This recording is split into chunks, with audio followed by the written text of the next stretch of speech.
começando. Você já viu a porta do carro? Edição 2.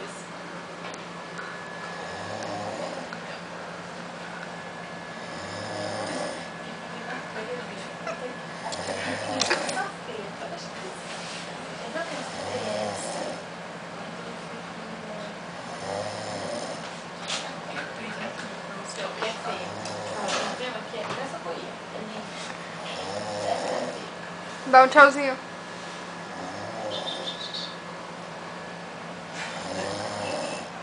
Chega, né?